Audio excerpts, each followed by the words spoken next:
Hello everyone, नमस्ते सबैजनालाई। म सन्जिता सिंह र आज चाहिँ मेरो घरमा पाहुना गेस्ट आउँदैछ है। र म चाहिँ अब के पकाउँछु आज। बेलुका साँझ गेस्ट आउनु हुँदैछ र के पकाउँदैछु हेर्दै जानुस्। सुरुमा चाहिँ मैले सामानहरू ल्याइसकेको छु। आलुको अचारहरू बनाउँछु, आलु काँक्राको अचारहरू है। यो चाहिँ अङ्कल चिप्स फेभरेट मेरो, यो पनि ल्याएको छु। अनि मैले मटर ल्याएको छु यहाँनिर चाहिँ हो। अब मस्यौराहरू छ, के छ अब म सबै बनाउँछु, हेर्दै जानुहोस्। सबभन्दा पहिला चाहिँ मैले आलु उसिन्नु लागि यहाँ राखिसकेको छु प्रेसर कुकरमा है। यसको चाहिँ म आलुदम र आलुको अचार बनाउँछु। खसीको मासु पनि रेडी छ, टमाटर र मस्यौरा पकाउँछु म।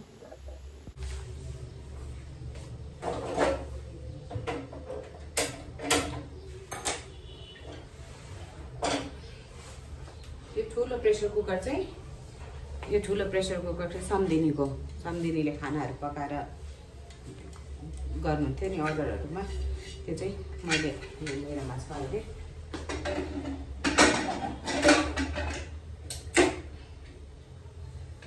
आलु उसिन्नु राखिदिएको छु। अब म गर्छु मटन म्यारिनेट गर्छु। मटनलाई म्यारिनेट गरेर राखेपछि चाहिँ त्यो अहिले भरे पकाउँदा ठिक्क हुन्छ। कुक गर्नु बसेपछि पक्का कुकै हुन्छ क्या। म एकदमै कुकिङ गर्नु बसेपछि चाहिँ एकदम प्रोफेसनल कुक टाइपकै काम गर्छु म। काट्ने साट्ने तरिकाहरू होइन सबै एकदम। ओहो, दार्जिलिङ मोमोमा अब त्यत्रो काम गरेको मैले आफैले होइन। आफ्नो रेस्टुरेन्टमा आफैले नै गर्थेँ सबै काटकुट पार्नेहरू। अनि त्यो भएर पनि होला आज धेरै दिनपछि अलिक धेरैजना मान्छेको लागि खाना पकाएको, धेरै दिनपछि बाई गरेर आउनुहुँदैछ है। त्यही भएर भरे आउनुहुन्छ उहाँहरू, सबै रेडी गरेर राखेको छैन, मलाई सजिलो हुन्छ।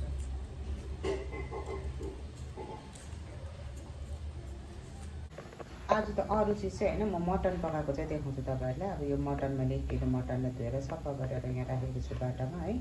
अब यसमा म यो प्याज रेडी छ, यो प्याज काटेर राख्छु, म्यारिनेट गर्छु। 1 किलो मासुमा आधा किलो जति प्याज काटेर हालिसकेको छु मैले।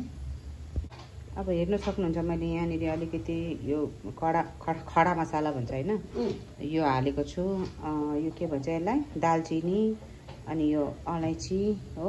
अब यो ल्वाङ अलिकति, अनि तेजपत्ता 3-4वटा। 1 किलो मासुमा चाहिँ यति भए हुन्छ। अब यसमा म मसलाहरू हाल्दैछु। यो हालेँ होइन। अब यो चाहिँ धनियाँको धुलो है, धनियाँको धुलो हालेँ। धनियाँको धुलोहरू आफै किन्नुपर्छ अब किनेर ल्याएर क्या, सुकाएर। त्यही भनेर मैले नकिनेको। धनियाँको धुलो आफै बनाउनुपर्छ भयो। अनि यसमा हाल्छौँ हामी बेसार, नुन आफ्नो स्वाद अनुसार राख्नुहोस्। यो चाहिँ हामीले तिखालाई अलिक कलर र पिरो पनि राम्रो आउँछ भनेर यति राखेको छु। मैले चाहिँ अलिकति मिट मसला पनि हाल्दैछु, 2 चम्चा जति। खसीको मासु अलिकति मसलादार मिठो हुन्छ खसीको मासु चाहिँ है। अब यसमा म हाल्छु तेल हाल्दैछु। धेरै हाल्नु हुँदैन, खसीको मासुमा बस्नु निस्किन्छ, तेल धेरै हाल्नु हुँदैन। अनि यसमा म अदुवा लसुन हाल्नु पऱ्यो।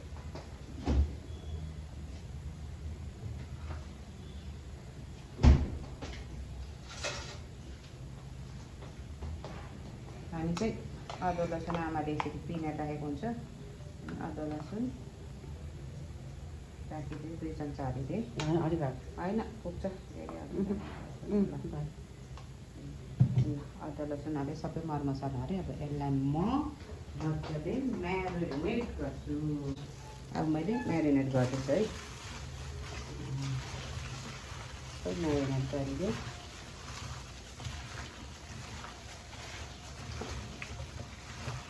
टमाटर चाहिँ हामी चाहिँ लास्टमा निकालिकन फेरि टमाटर हालेर एकचोटि लगाइदिन्छु म चाहिँ, किनभने अमिलोले मासु ढिलो पाक्छ है। त्यो भएर अमिलो चिज चाहिँ कहिले हाल्नु हुँदैन, लास्टमा हाल्ने टमाटर। खसीको मासु चाहिँ यसरी पकाउँछु, प्याज अलिक धेरै हाल्यो भने चाहिँ ग्रेभी मजाको हुन्छ।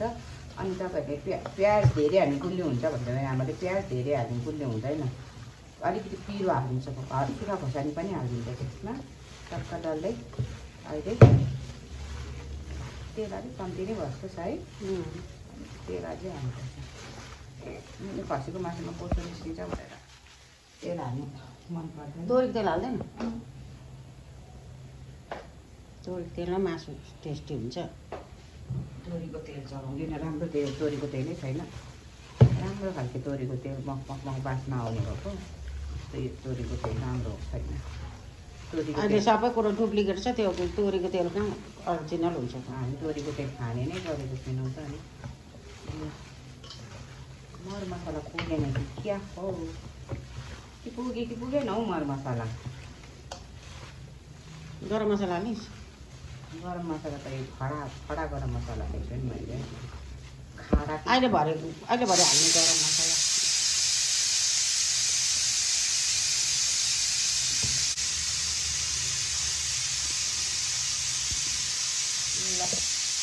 म्यारिनेट गरेर राखिदिउँ। म चाहिँ अब मसुराको गोलबाट मसुरा काटेर पकाउँछु। मसुरालाई काटिसकेँ, धेरै पकाउँदिनँ, छिटोको पकाउँछु।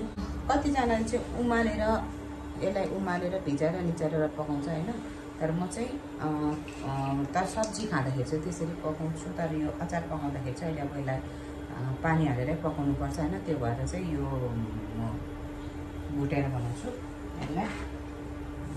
यसको लागि म पहिला 5 फुरन अलिकति 5 फुरन फुटाउँछु। 5 फुरन फुराएपछि यहाँनिर अदुवा लसुनहरू यो चप गरेको छु, यो अदुवा लसुन चप गरेको हालिदिन्छु।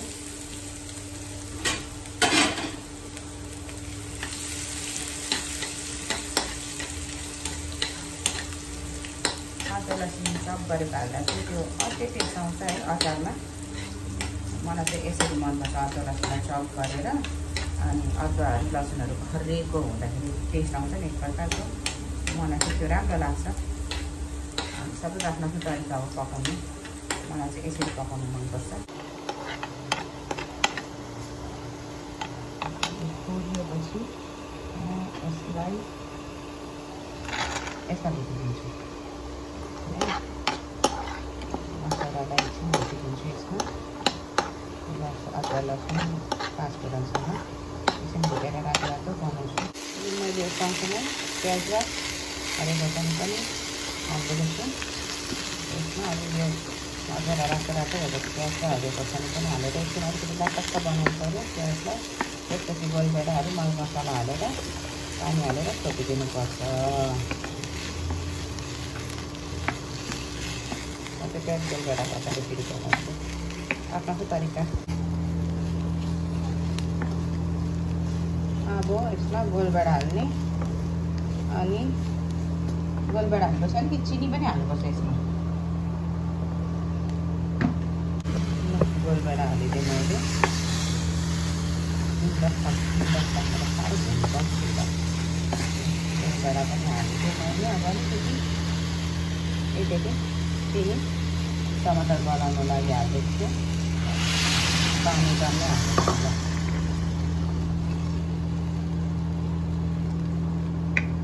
पाकेपछि देखाउँछु। मैले चाहिँ अचारमा प्याज र हरियो खोर्सानी यसरी काटेर राखेको मलाई चाहिँ एकदम मिठो लाग्छ टेस्ट है। तपाईँहरूलाई चाहिँ कस्तो लाग्छ? अचारमा मैले तिलहरू पिनेर ठुलो खोर्सानी हालिसकेको छु, झाल्नुपर्छ।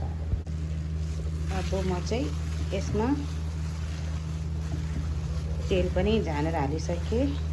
अब यसमा मैले उयो पनि हालिसकेँ, लप्सीको धुलो पनि हालिसकेँ है। मैले चाहिँ अघि देखाउनु बिर्सेँ। अब अचार मोल्छु। अब हेर्नुहोस् मेरो अचार मोलिसकेर बनाएको चाहिँ कस्तो हुँदो रहेछ यो टेस्ट चाहिँ।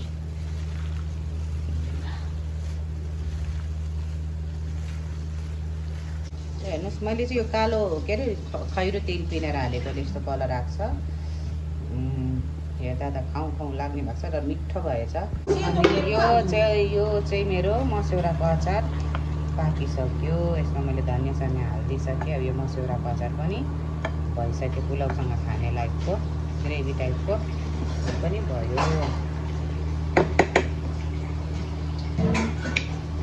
मैले तेजपात र नुन हालेँ। हालिसक्छु।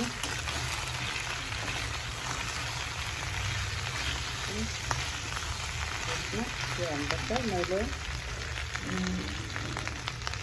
तिखा लगाएँ। अनि मैले यसमा 3-4वटा सुक्खा खोर्सानी पिनेको छु, एउटा गोलभेडा पिनेको छु। यो पनि हाल्दै चाहिँ ग्रेभीको लागि है। अन्त दार्जिलिङतिरको मान्छेको चाहिँ आलुदम फेभरेट हुन्छ है। घरमा पाउन पार्छ भने आलुदम पकाइहाल्ने हाम्रो चाहिँ चलन छ। ल हेर्नुहोस् त आलुदमको कलर, ग्रेभी पनि कस्तो दामी भयो। तपाईँहरूलाई खानु मन छ भने आलुदम अर्डर गर्न सक्नुहुन्छ है।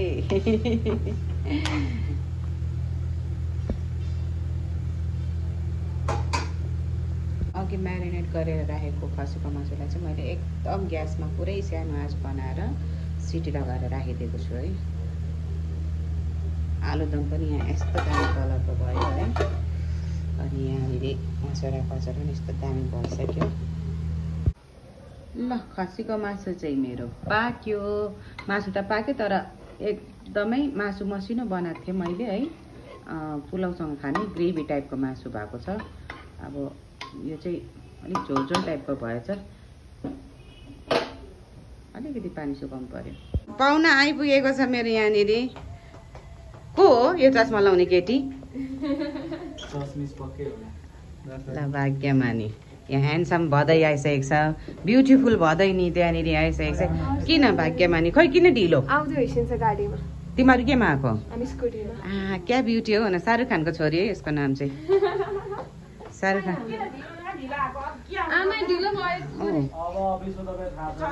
अन्त तिमीहरू त 3 बजी आएको अरे त? म त तपाईँको 3:30 बजे आयो होइन। यहाँ आएपछि कपाल काट सबै ढिलो भएको भनेको पाको दारी र कपालले गर्दा। म काम गर्दैछु। एन्ट्री भिडियो यहाँनिर एन्ट्री वाल एन्ट्री। मेरो घरमा आज फर्स्ट टाइम मेरो आमा आउनु भएको छ यहाँनिर। ओहो ल भित्र बाहिर भित्र हुँदैन। भित्र आएर मेरो भाइ ल मेरो भाइ परिवार सबैजना ल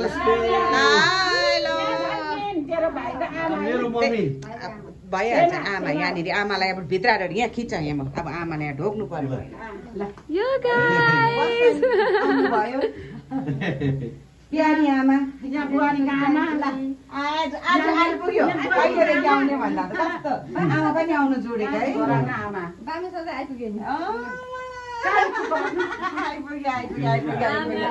मैले आमालाई ल्याउनु भनेको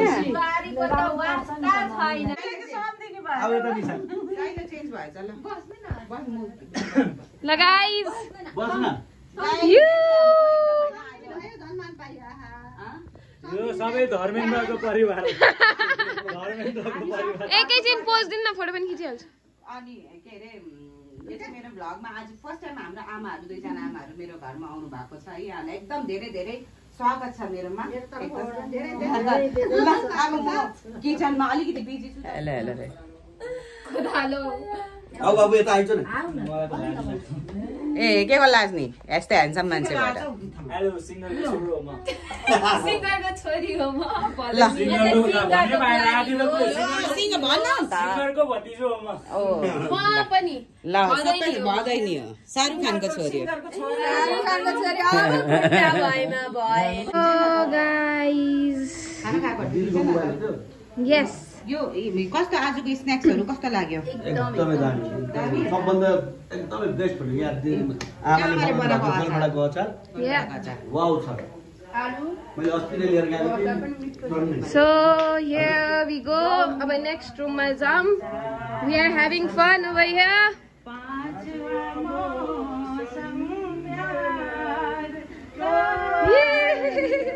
आमाले गीत गाउँदै होइसिन्छ आमाको बहिनीहरू रमाइलो गर्दै होइसिन्छ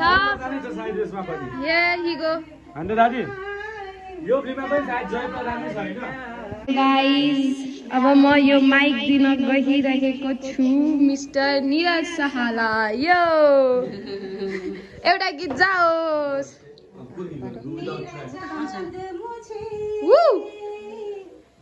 आया है नजर ए रात जरा थम थम के गुजर आमाहरू तीनजनाले खाना खानु हुँदैछ खाना मिठो छ भाइ फेरि फोनमा यता है ल खाना चाहिँ यहाँनिर मिठो भएछ कस्तो लाग्यो के मिठो लाग्यो सबै मिठो सोयाबिन मेरो आइसलाई पनि एकदम मन पर्यो सोयाबिन यसलाई उसलाई पनि सोयाबिन नै मन परेछ सबैजना अब जाने बेलामा आमा कस्तो लाग्यो खाना एकदम राम्रो लाग्यो मिठो लाग्यो आमा तपाईँलाई सिमराको आमा मिठो लाग्यो ल धन्यवाद तपाईँहरूलाई मिठो भनिदिनु भएकोमा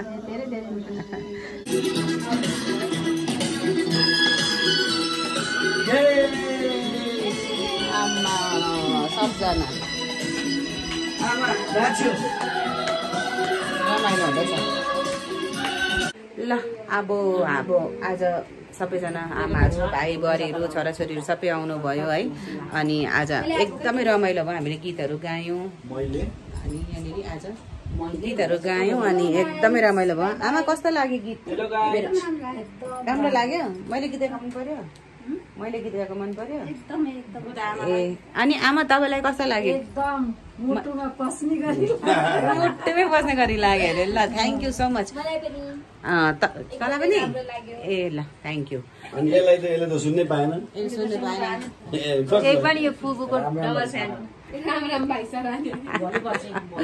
ल एकदम रमाइलो भयो थ्याङ्क यू सो मच है सबैजनालाई ओ थ्याङ्क यू मेरो प्यारी बुहारी है तपाईहरु सबैजनालाई थ्याङ्क यू सो मच र यसरी नै मेरो च्यानललाई लाइक कमेन्ट शेयर सब्स्क्राइब गरिदिनु होला र प्लिज है सबैजनाले शेयर गरिदिनु होला गरिदिनुस् सब्स्क्राइब गरिदिनु है भिडियो हेर्नु ब्लग हेर्नुस् ह्यान्डसम भाइ हेर्दिनुस् यहाँनिर हो मेरो ओ यता एन्टी लाइक पर्यो कि ह्यान्डसम यसरी देखिन्छ यसरी देखिन्छ ह्यान्डसम भाइ ल सबैजनालाई thank you so much by by मेरो आमा चाहिँ आज अलिकति साथीभाइहरू भेटेर दिदी बहिनीहरू भेटेर पुरा खुसी छ ल बाई बाई है सबैजना बाई बाई आमा छोरी